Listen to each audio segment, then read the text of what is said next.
Hello everyone, welcome back to my YouTube channel study for knowledge, जो कि एक free learning platform है जहां पर आपको फिजिक्स, केमिस्ट्री और बायोलॉजी के शॉर्ट नोट्स लेक्चर आपको प्रोवाइड कराए जाते हैं विद सूटेबल शॉर्ट नोट्स के साथ। जैसा कि आपको पता ही है, अभी हम क्लास 10th के आईसीएसई बोर्ड की बायोलॉजी के लेक्चर्स कवर कर रहे हैं। तो आज के लेक्चर में हम कवर करेंगे absorption by root and transpiration को। ये दोनों चैप्टर्स अलग अलग आपके बुक में दिए गए हैं, पर हम दोनों को साथ में करेंगे।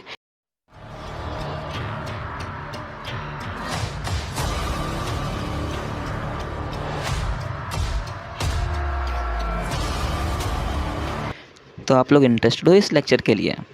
अब बहुत जन तो ये कन्फ्यूज़न चल रहा होगा दिमाग में कि यार ये दोनों चैप्टर को मैंने मर्ज क्यों कर दिया, अलग अलग क्यों नहीं बताया। यार दोनों चैप्टर को इसलिए मैंने मर्ज किया है क्योंकि ये दोनों चैप्टर आपस में बहुत ही ज़्यादा लिंक्ड हैं। अगर मैं एब्जॉर्प्शन बाय रूट पढ़ाता हूँ तो भी मेरे को ट्रांसपिरेशन बताना पड़ रहा है, और अगर मैं ट्रांसपिरेशन बताना चाहता हूँ तो उससे पहले आपको एब्जॉर्प्शन बाय रूट बताना हो पड़ेगा। तो इसलिए मैंने दोनों को समरी लिया, दोनों को मिला जुला करके मैंने एक चैप्टर बना दिया अपने से कंबाइन करके, और मैं वो आपको अच्छे से एक्सप्लेन करूँगा ताकि आपको जो है ये इस चैप्टर्स के क्वेश्चन आंसर रट्टा ना मारना पड़े, याद ना करना पड़े। चैप्टर्स ऐसे बेसिकली सभी क्या करते हैं बायोलॉजी में कि अरे यार नहीं हो रहा है, याद कर लेते हैं, पर वो गलत फहमी है। हर बायोलॉजी का एक भी चैप्टर ऐसा नहीं है जो आप सिर्फ रट्टा मार सकते हो। और मैं इसलिए ऐसा कहता हूँ क्योंकि आप जब आप इस साल आप बोर्ड दोगे, बोर्ड में कोई भी क्वेश्चन ऐसे नहीं होते जो डायरेक्टली आपको बुक से पूछे हों। मतलब आपको खुद से प्रैक्टिस होनी चाहिए लिखने की। ओके, अगर नहीं है तो लिखना स्टार्ट कर दो।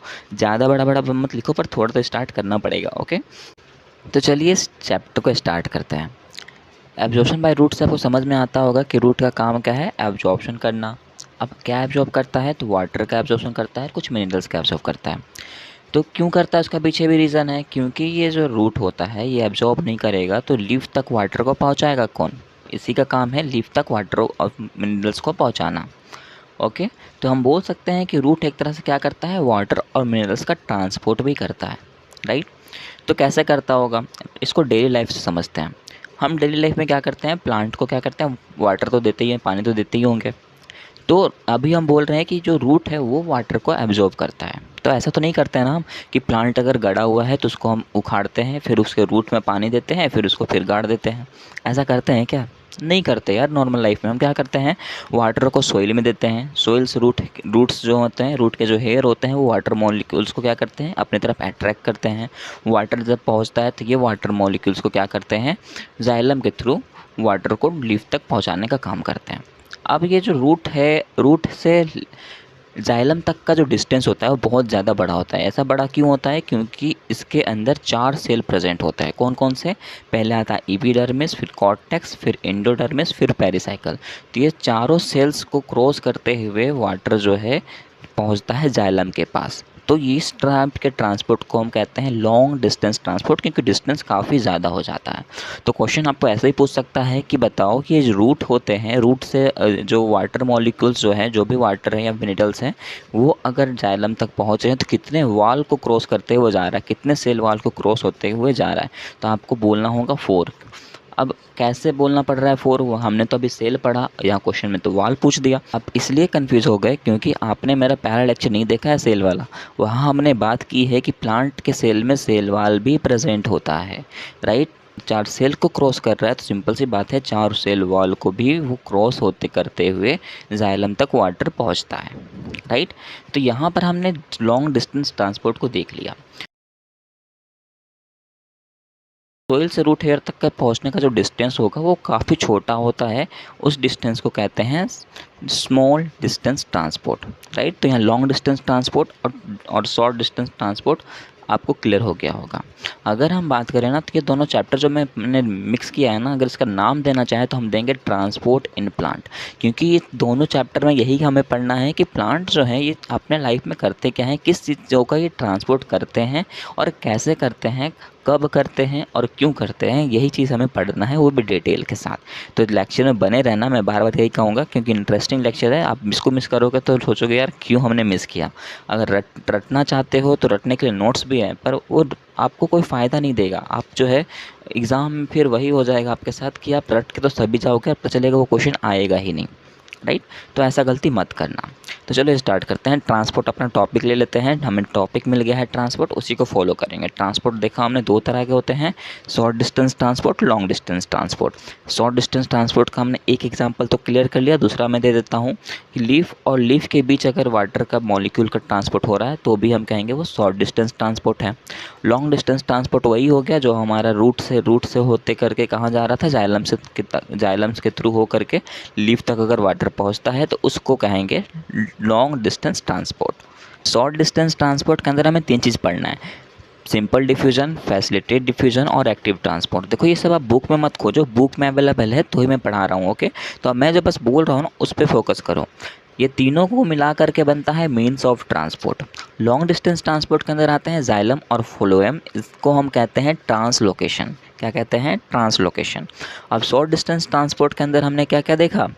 शॉर्ट डिस्टेंस ट्रांसपोर्ट के अंदर हमने देखा सिंपल डिफ्यूजन। तो चलो पहले सिंपल डिफ्यूजन को देखते हैं, फिर फैसिलिटेटेड को देखेंगे, फिर एक्टिव पे जाएंगे। तो सिंपल डिफ्यूज़न कहता है कि इस डिफ्यूज़न के अंदर प्रोटीन की ज़रूरत नहीं पड़ती। दूसरी बात, इसमें एटीपी की भी ज़रूरत नहीं पड़ती। तीसरा बात, ये हाई कंसंट्रेशन से लो कंसंट्रेशन की ओर बढ़ता है। अब बोलोगे सर ये तो रटने वाली बात हो गई। देखो रटने वाली बात नहीं है, मैं ईजी ट्रिक बताता हूँ इसका, ओके। मैंने एक पिरामिड बनाया हुआ है, नोट्स में आपको दिख ही रहा होगा। ऊपर मैंने लिखा है सिंपल डिफ्यूज़न और दो जगह नीचे में खाली है। तो सिंपल डिफ्यूज़न जो होता है ना, ये एकदम टॉप पर है, वो ऊपर से नीचे आ रहा है। कहने का मतलब ऊपर से अगर नीचे आ रहा है तो इसका मतलब वो स्लाइड कर रहा है। अब जब भी आप कभी स्लाइडर पे बैठे होगे तो जब आप ऊपर से नीचे जब चढ़ते हो तो क्या आपको उस टाइम एनर्जी की ज़रूरत पड़ती है? क्या नहीं पड़ती। लेकिन हाँ, अगर मैं कहूँ कि आपको नीचे से ऊपर जाना है उस टाइम आपको एनर्जी की ज़रूरत पड़ती है, राइट। तो वही मैंने लिखा है, सिंपल डिफ्यूज़न में कोई भी प्रोटीन की ज़रूरत नहीं पड़ती, ना ही एनर्जी की ज़रूरत पड़ती है। एटीपी मतलब क्या है? एनर्जी। तो एनर्जी की भी ज़रूरत नहीं पड़ती। और ये कंसंट्रेशन कैसा हो गया? High concentration to low concentration. तो देखो सिंपल डिफ्यूज़न कंप्लीट हो गया। फैसिलिटेटेड डिफ्यूज़न की बात करो, फैसिलिटेटेड डिफ्यूज़न की भी बात करते हैं तो ये भी वही कंडीशन है, बस उसमें क्या होगा, इसके अंदर जो है प्रोटीन प्रेजेंट होता है। बाकी सेम सिंपल डिफ्यूज़न जैसा ही वाला कंडीशन है, वो भी high concentration to low concentration की ओर ही आएगा, डाउनहिल मूवमेंट करेगा, एटीपी की रिक्वायर्ड नहीं होगी पर प्रोटीन प्रेजेंट होगा। ये भी कंप्लीट। एक्टिव ट्रांसपोर्ट बहुत यूनिक है। एक्टिव ट्रांसपोर्ट ये ट्रांसपोर्ट कहता है कि अगर हमें नीचे से ऊपर की तरफ जाना है तो हमें क्या करना होगा? हमें एनर्जी की ज़रूरत होगी, प्रोटीन की भी ज़रूरत होगी। ये low concentration to high concentration की ओर हम बढ़ेंगे। दूसरी बात, ये अपहिल मूवमेंट होगा। तो देखो हमने यहाँ पर शॉर्ट डिस्टेंस ट्रांसपोर्ट कंप्लीट कर लिया, ओके। फिर भी कुछ कुछ और बात है वो हम कंप्लीट करते चलेंगे। तो लॉन्ग डिस्टेंस ट्रांसपोर्ट के बारे में थोड़ा कुछ जानकारी हो जाए, चलो कर लेते हैं। देखो लॉन्ग डिस्टेंस ट्रांसपोर्ट में क्या आता है? जाइलम और फ्लोएम आते हैं, जिसको हमने ट्रांसलोकेशन कहा। जाइलम और फ्लोएम से हमें याद होना चाहिए कि जाइलम जो होता है ये क्या करता है? ये वाटर का ट्रांसपोर्ट करता है। वाटर जो होता है इनऑर्गेनिक सब्सटेंस होता है और वाटर का मूवमेंट नीचे से ऊपर की तरफ ही होता है, तो हम कहेंगे ये यूनिडायरेक्शन होता है। फिर बात करते हो फूड की, तो सिंपल सी बात है, अगर प्लांट बड़ा हो जाता है तो फ्रूट आते हैं कि नहीं? फ्रूट्स आते हैं ना, तो बिल्कुल फ्रूट्स में क्या होता है? फूड बोलते हैं। फूड में भी क्या होते हैं? फूड कैसा सब्सटेंस है? ऑर्गेनिक सब्सटेंस है। और हम सबको पता है फूड में सबसे ज़्यादा क्या होता है? तो सुक्रोज होता है। क्या होता है? सुक्रोज होता है, ओके। अब ये जो फूड है उसका ट्रांसपोर्ट होता है फ्लोएम के थ्रू। और हम सबको ये भी पता है कि प्लांट में फ्लावर बोलो या फ्रूट्स बोलो जो है वो कहीं भी अराइज हो सकते हैं। ऐसा तो नहीं होता कि एक ही डायरेक्शन पे होंगे, वो कहीं भी हो सकते हैं। हर स्टेम के हर ब्रांचेस निकले तो वहाँ पर भी फ्रूट्स लग सकते हैं, राइट। तो वो उस डायरेक्शन को हम कहते हैं by direction, otherwise multi directional. फिर बात करो मिनरल्स की। मिनरल्स में आ जाते हैं इनऑर्गेनिक और ऑर्गेनिक दोनों। इट मीन्स ये जाइलम से भी ट्रांसपोर्ट किया जा सकता है और फ्लोएम से भी ट्रांसपोर्ट हो सकता है।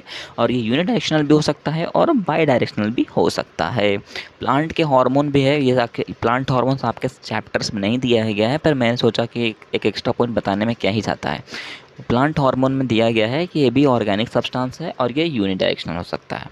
तो आप अपने से वहाँ ट्रिक भी बना सकते हो, ओके। तो यहाँ तक हमने सिंपल डिफ्यूज़न, फैसिलिटेटेड डिफ्यूज़न और एक्टिव ट्रांसपोर्ट तीनों को कंप्लीट किया।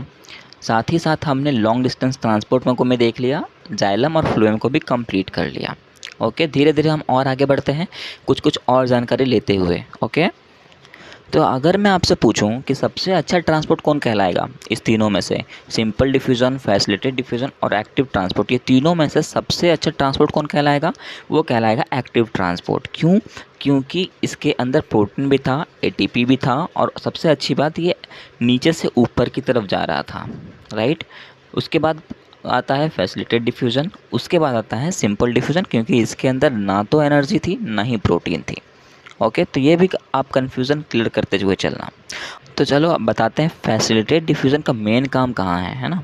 फैसिलिटेड डिफ्यूज़न का मेन काम होता है इस प्लाज्मा मेम्ब्रेन के साथ।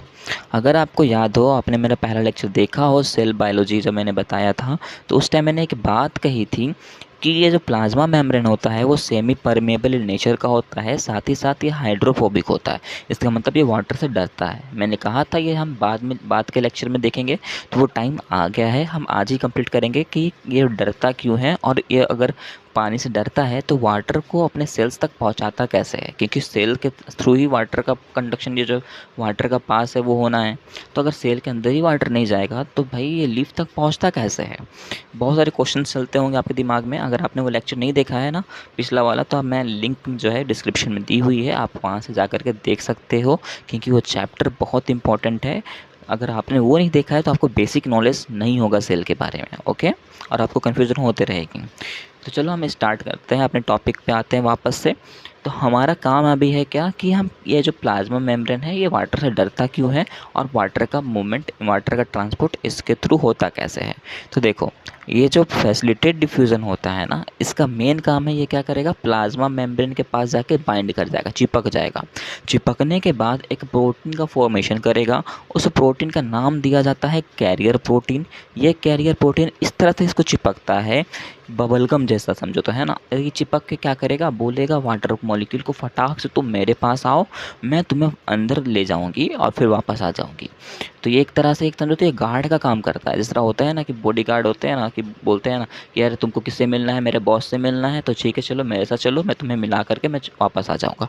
तो उसी तरह ये कैरियर प्रोटीन भी करता है। ये क्या करेगा, वाटर को देखेगा, वाटर को एक्सेप्ट करेगा और तुरंत लेके अंदर चला जाएगा, फिर वह अकेला वापस आ जाएगा। इससे क्या होगा, ये जो प्लाज्मा मेम्ब्रेन है उसको पता तक नहीं चलेगा कि मेरे साथ वाटर का मूवमेंट हो रहा है। ओके, ये कैरियर प्रोटीन अकेले ही क्या कर लेगी, वाटर का ट्रांसपोर्ट यहाँ से वहाँ कर देगा। ओके, तो इस तरह से वाटर का ट्रांसपोर्ट होना शुरू हो जाता है। तो एक छोटा सा टॉपिक है पोरेंस। पोरेंस का मतलब क्या होता है, अगर आपको याद नहीं हो तो मैं फिर से बता देता हूँ कि पोरेंस हमने सुना है जब हमने सेल बायोलॉजी कवर किया था, उस टाइम मैंने बताया था। अगर आपने लेक्चर देखा है तो नहीं भूले होगा, अगर नहीं देखा है तो कोई बात नहीं, लिंक डिस्क्रिप्शन में है, आप देख लेना। मैं फिर से बता देता हूँ, पोरेंस जो होते हैं बहुत सारे पोर्स से मिल करके बने होते हैं। पोरेंस का काम होता है स्मॉल अमाउंट ऑफ प्रोटीन का एक चैनल के थ्रू ट्रांसपोर्ट करवाना, और वो चैनल दो फॉर्म में हो सकता है, या तो ओपन होगा या तो क्लोज्ड होगा। कहाँ कहाँ प्रेजेंट होता है, तो माइटोकॉन्ड्रिया में, माइटोकॉन्ड्रिया में भी कहाँ, आउटर मोस्ट वॉल में।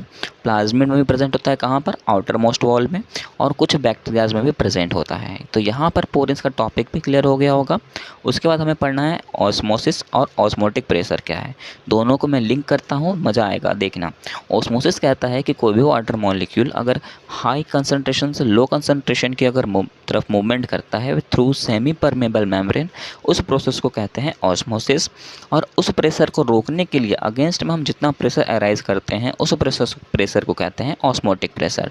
डेफिनेशंस आपको मेरे नोट्स में मिल जाएंगे, तो आपको लिखने की भी ज़रूरत नहीं है, बस आप सुनते चलो। उसके अंदर हमें पढ़ना है तीन चीज़, एक्सो ऑस्मोसिस क्या होता है, एंडो ऑस्मोसिस किस में होता है, और तीसरी बात नॉर्मल ऑस्मोसिस किस में होगा। तो आपके बुक में एक डायग्राम दी हो गई होगी हाइपरटोनिक सॉल्यूशन की, आइसोटोनिक सॉल्यूशन की और हाइपोटोनिक सॉल्यूशन की। चलो एक एक करके हम वो डायग्राम्स को क्लियर करते हैं। सबसे पहले बात करते हैं हाइपरटोनिक सॉल्यूशन की। सॉल्यूशन का मतलब आपको पता ही हो ना, कि आपने केमिस्ट्री में तो पढ़ा ही होगा कि जब सॉल्यूट और सॉल्वेंट आपस में मिलते हैं उसको क्या कहते हैं, सॉल्यूशन कहते हैं। ओके, अब आइसोटोनिक सॉल्यूशन कब कहेंगे, हाइपरटोनिक कब कहेंगे और हाइपोटोनिक कब कहेंगे, वो देखते हैं। अगर सॉल्वेंट का कंसंट्रेशन ज़्यादा है और सॉल्यूट का कंसंट्रेशन कम है, तो उस कंसंट्रेशन को, उस टाइप के सॉल्यूशन को हम कहते हैं हाइपरटोनिक सॉल्यूशन। हाइपर मतलब ज़्यादा, ज़्यादा से याद रखना है, कौन ज़्यादा, तो पानी ज़्यादा, पानी मतलब सॉल्वेंट ज़्यादा। तो अगर सॉल्वेंट ज़्यादा है और सॉल्यूट कम है तो हम उस टाइप के सॉल्यूशन को कहेंगे हाइपरटोनिक सॉल्यूशन। अब बोलोगे सर ठीक है, हाइपरटोनिक तो समझ में आ गया। अब इसे बताना क्या चाहते हो, देखो इसी से मैं सब कुछ लिंक करता हूँ। अगर सॉल्वेंट अगर अंदर में ज़्यादा है, इट मीन्स सॉल्यूट कम होगा। सॉल्यूट को ना आपको मान के चलना है वो थर्स्टी क्रो है। क्या है वो? Thirsty crow. थर्स्टी क्रो क्यों कह रहा हूँ कि वो मान लो उसको आपको भूखा मानना है, प्यासा मानना है, वो बहुत प्यासा है। जिधर सॉल्यूट दिखेगा उसको आपको पानी देना है। तो अगर हम देखें तो अगर अंदर साइड, अंदर में वो जो सॉल्यूशन हमने बनाया उसमें अगर सॉल्वेंट का कंसंट्रेशन ज़्यादा है, इट मीन्स सॉल्यूट का कंसंट्रेशन कम होगा। अब सॉल्यूट का अगर अंदर की तरफ कम है तो बाहर की तरफ सॉल्यूट कम ज़्यादा होगा। बाहर की तरफ क्या होगा? सॉल्यूट ज़्यादा होगा। तो बाहर तरफ थ्रस्टी क्रो ज़्यादा होंगे। पानी का जो डायरेक्शन होगा किधर से किधर हो जाएगा? अंदर से बाहर की तरफ जाएगा। तो अंदर से बाहर से जाएगा, इसलिए हम उस ऑस्मोसिस कहेंगे एक्सो ऑस्मोसिस। बाहर जाने को क्या कहेंगे? एक्सो ऑस्मोसिस। और एक्सो ऑस्मोसिस होता है प्लाज्मोलाइज्ड सेल में। किस में होता है? प्लाज्मोलाइज्ड सेल में। देखो ये बहुत इंपॉर्टेंट बात है। आपको अगर समझ नहीं आई ना तो सिर्फ रट्टा मारते रह जाओगे। तो मैं फिर से बताता हूँ। देखो हमने कुछ भी नहीं किया, हाइपरटोनिक सॉल्यूशन लिखा हुआ था, सॉल्यूशन मैंने तब मैंने बता दिया। उस सॉल्यूशन कब कहते हैं? जब हम सॉल्यूट और सॉल्वेंट को मिलाते हैं। अब कभी हो सकता है कि सॉल्वेंट का कंसंट्रेशन ज़्यादा है, कभी सॉल्यूट का कंसंट्रेशन ज़्यादा हो, राइट? तो भी तो उसको सॉल्यूशन ही बोलेंगे। तो मान लो अगर सॉल्वेंट का कंसंट्रेशन ज़्यादा हो जाता है, इट मीन्स वाटर का कंसंट्रेशन ज़्यादा हो जाता है, और कुछ सॉल्यूट है उसका कंसंट्रेशन अगर अंदर में कम हो जाता है, तो बाहर की तरफ सॉल्यूट ज़्यादा होंगे। सॉल्यूट को मैंने बोला थर्स्टी क्रो, मानो वो प्यासा का हुआ है। प्यासा का हुआ है, उसे प्यास ज़्यादा लगेगी, तो पानी की ज़रूरत उसे ज़्यादा है। तो पानी का डायरेक्शन किधर से किधर हो जाएगा? अंदर से बाहर की तरफ हो जाएगा। अंदर से अगर बाहर होगा, उसके जगह हम वर्ड यूज़ करते हैं एक्सो। बाहर के लिए क्या यूज़ करते हैं? एक्सो। तो उस टाइप के ऑस्मोसिस को हम कहेंगे एक्सो ऑस्मोसिस। क्लियर है? अब उसी तरह आप बात करते हैं इंडो ऑस्मोसिस की। इंडो ऑस्मोसिस तभी हो सकता है जब अंदर में क्या थर्स्टी क्रो ज़्यादा हो। थर्स्टी क्रो ज़्यादा हो मतलब प्यासे कौवे ज़्यादा हो। इट मीन्स सॉल्यूट अगर अंदर में ज़्यादा होगा तो उस ऑस्मोसिस को कहेंगे इंडो ऑस्मोसिस, क्योंकि उसी कंडीशन में सिर्फ वाटर का मूवमेंट बाहर से अंदर की तरफ आता हुआ दिखेगा। और ऐसा होता है हाइपोटोनिक सॉल्यूशन में, और उस सेल का नाम होता है टर्गिड सेल। क्या होता है? टर्गिड सेल। मैं फिर से रिपीट कर देता हूँ इंडो ऑस्मोसिस को। कुछ भी नहीं किया हमने हाइपोटोनिक सॉल्यूशन लेना है। हाइपोटोनिक मतलब कि उस ऐसा सॉल्यूशन जिसमें सॉल्यूट का कंसंट्रेशन ज़्यादा होगा, सॉल्वेंट का कंसंट्रेशन कम होगा, थ्रस्टी क्रो अंदर ज़्यादा होंगे, प्यास उसको ज़्यादा लगेगा। तो पानी का मूवमेंट, वाटर का मूवमेंट जो होगा वो बाहर से अंदर की तरफ आएगा। इट मीन्स उस टाइप के ऑस्मोसिस को कहेंगे इंडो ऑस्मोसिस, क्योंकि ऑस्मोसिस किधर हो रहा है? पानी किधर आ रहा है? अंदर की तरफ आ रहा है। उसको ऑस्मोसिस कहते हैं इंडो ऑस्मोसिस। और ये किस सेल में होता है? तो टर्जिड सेल में होता है। लास्ट बचा नॉर्मल। नॉर्मल की बात करें तो अगर आइसोटोनिक सॉल्यूशन हो, मतलब कि उसमें कंसंट्रेशन दोनों का सेम हो, चाहे वो सॉल्वेंट हो या सॉल्यूट हो, दोनों का अगर कंसंट्रेशन सेम होता है, उस टाइप के सॉल्यूशन को हम आइसोटोनिक सॉल्यूशन कहेंगे। और ये किस में होता है? तो फ्लैसिड सेल में होता है। तो यहाँ तक आपको तीनों चीज़ क्लियर हो गया होगा, कौन हाइपरटोनिक सॉल्यूशन होगा, कौन आइसोटोनिक सॉल्यूशन होगा, और कौन हाइपोटोनिक होगा, राइट? अगर मैं क्वेश्चन पूछता हूँ आपसे, बताओ एक ऐसा सॉल्यूशन है मेरे पास जिसके अंदर सॉल्यूट का कंसंट्रेशन कम है, तो वो कौन सा ऑस्मोसिस कहलाएगा? तो आपको लॉजिक लगाना है। सॉल्यूट अगर अंदर में कम है तो इसका मतलब है कि थ्रस्टी क्रो बाहर में ज़्यादा होंगे, तो पानी अंदर से बाहर की तरफ जाएगा। पानी अगर अंदर से बाहर जाएगा, उस तरफ के ऑस्मोसिस को क्या कहेंगे? एक्सो ऑस्मोसिस कहेंगे। और एक्सो ऑस्मोसिस किधर होती है? किस सेल में होती है? तो प्लाज्मोलाइज्ड सेल में होती है। तो क्लियर है? ये टॉपिक अब आपको समझ में आ गया होगा। ओके, नेक्स्ट टॉपिक है अपना रूट प्रेशर। रूट प्रेशर से समझ में आना चाहिए कि रूट भी अपना एक प्रेशर लगाता है कि नहीं? बिल्कुल लगाता है। अब बोलोगे सर रूट कब से प्रेशर लगाने लगा? यार रूट प्रेशर नहीं लगाएगा तो वाटर को जो है वो लिप तक पहुंचेगी कैसे? तो सबसे पहला मेन काम तो रूट ही करता है। कि प्रेशर क्या करता है? तो रूट ने क्या किया? रूट ने पानी को एब्जॉर्ब किया। पानी को क्या करेगा? वो चारों सेल्सर के होकर के जाइलम तक पहुँचाता है। तो इट मीन्स वो ऊपर ही तो वाटर को पहुँचा रहा है ना। तो एक तरह से ये रूट जो है वो फोर्स एग्जिस्ट कर रहा है, फोर्स लगा रहा है, प्रेशर लगा रहा है ऊपर की तरफ, राइट? तो उस प्रेशर को कहते हैं रूट प्रेशर। और ये जब जो वाटर है वो वाटर कहाँ तक पहुँच रहा है? लिफ तक पहुँच रहा है। तो लिफ क्या कर रहा है? एक तरह से पुल कर रहा है, और रूट एक तरह से कर रहा है पुश। समझ गए? पुश कौन कर रहा है? रूट। और पुल कौन कर रहा है? लिफ। अब देखो, मान लो हमने पेड़ को इतना पानी दिया कि उसको एक्सेस हो गया, मतलब अब उससे ज़्यादा वो पानी ले नहीं सकता था, फिर भी ज़बरदस्ती उसने ले लिया। तो अब वो क्या करेगा, तो अब धीरे धीरे ना प्लांट अभी वो पानी को रिमूव करना चाहते हैं। तो रिमूव करते हैं दो प्रोसेस से, एक ग्यूटेशन, दूसरा एक्सुडेशन। ग्यूटेशन कहने का मतलब वो प्रोसेस है जब पेड़ अपने आप वाटर मॉलिक्यूल्स को, सेप को, वो अगर अपनी बॉडी से निकालते हैं तो उस प्रोसेस को कहते हैं ग्यूटेशन। एक्जुडेशन एकदम जस्ट ब्लीडिंग जैसा होता है। जिस तरह मान लो हमें कभी चोट लगती है तो ब्लड निकलता है ना, तो उस तरह पेड़ को भी अगर चोट लगती होगी तो उससे सैप निकलता है, वाटर से निकलते हैं, उसको कहते हैं एक्जुडेशन। ओके, तो ये जो एक्जुडेशन होता है इसको हम ब्लीडिंग भी बोल सकते हैं। तो यहाँ पर ये भी कंप्लीट होता है आपको।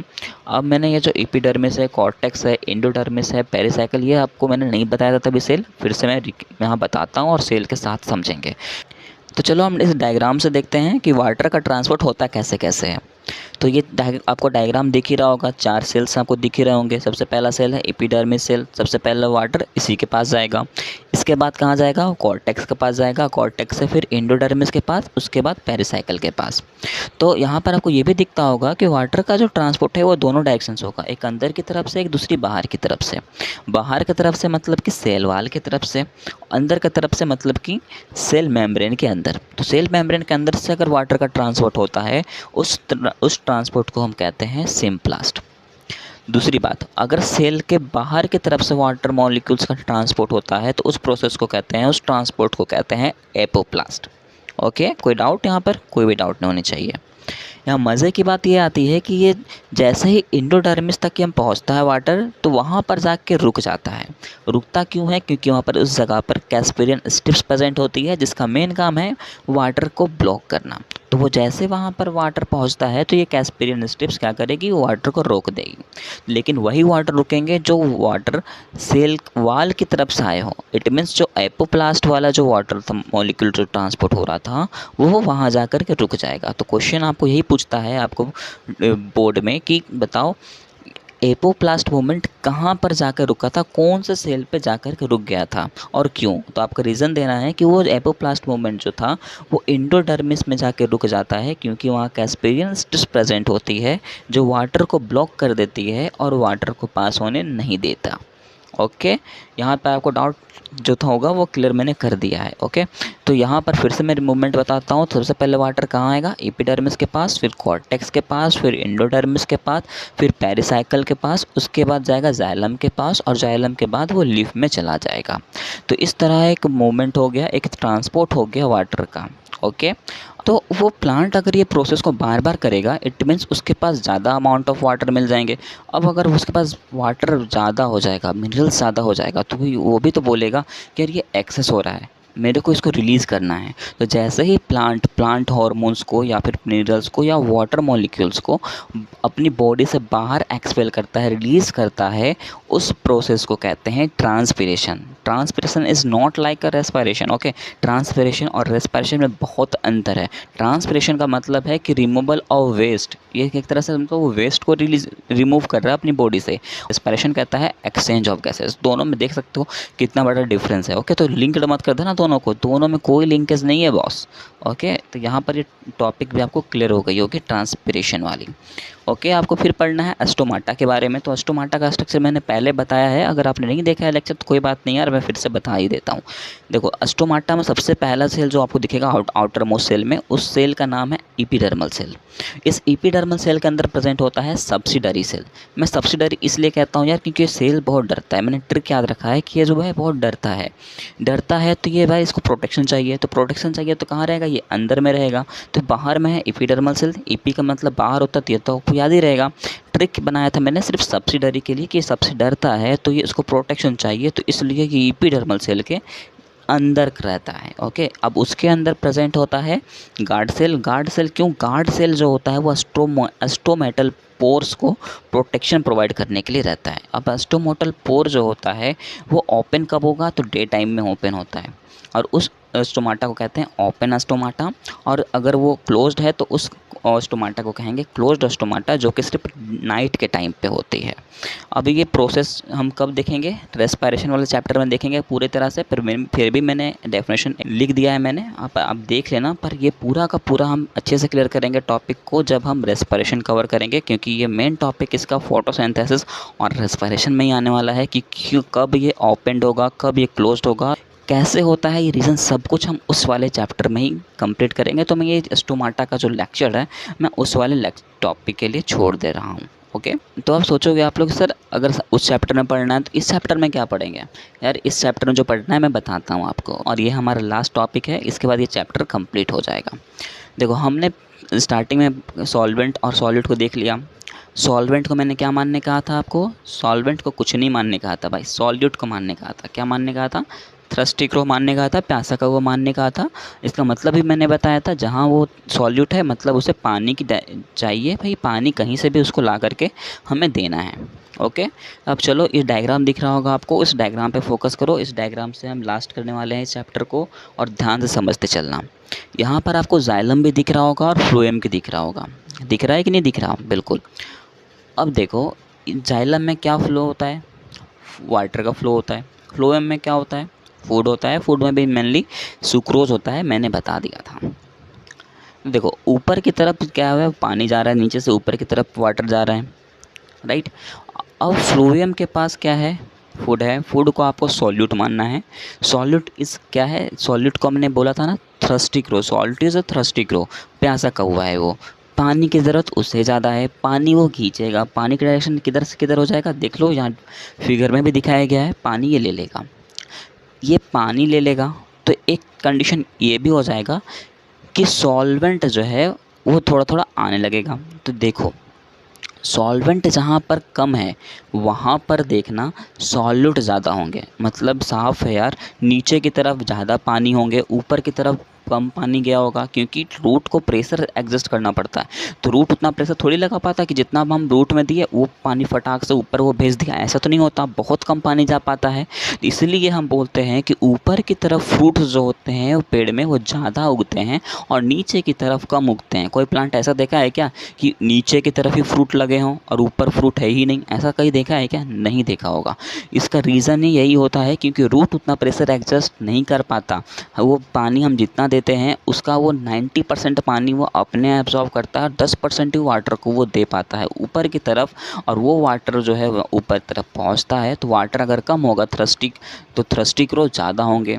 थ्रस्टी क्रो ज़्यादा मतलब कि इस पर क्या समझना है आपको, सॉल्यूट, सॉल्यूट मतलब कि फूड। तो सिंपल सी बात है, पानी ऊपर में कम है तो फ्रूट्स जो हैं ऊपर में ज़्यादा लगे होते हैं। तो यहाँ आपको डायरेक्शन दिख रहा होगा कि ऊपर से जब नीचे आता है फ्लोएम में तो फ्रूट का डिक्रीमेंट आता है, मतलब सबसे ज़्यादा फ्रूट ऊपर में दिखेंगे, उसके बाद धीरे धीरे नीचे जब आते जाएंगे तो फ्रूट का लेवल कम हो जाता है। और उसको ऊपर वाले को हम कहते हैं सोर्स सेल और नीचे वाले को कहते हैं सिंक सेल, मतलब ख़त्म हो रहा है, इट मीन्स रूट है। तो रूट तक आते आते फ्रूट्स जो है बहुत ही कम हो जाते हैं।